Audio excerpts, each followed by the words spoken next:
Maithili express की शानदार प्रस्तुति।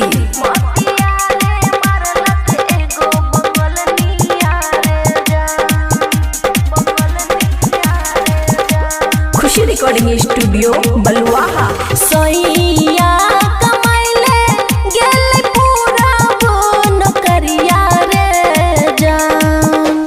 सोइया कमाइले गेले पूरा बोन करिया रे जान।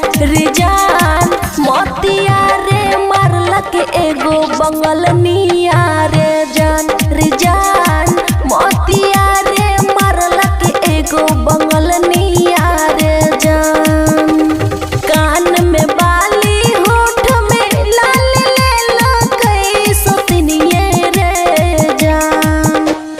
कान में बाली होठ में लाल लेला कैसो तिनिये रे जान। रिजान मोतिया रे मारलक एगो बंगलनिया रे जान। रिजान मोतिया रे मारलक एगो बंगलनिया रे जान। डीजे गुड मधुबनी, डीजे गुड मधुबनी, डीजे गुड मधुबनी। मिक्स बाय अमन अक्के। मोतिया रे मारलक एगो बंगलनिया रे जान।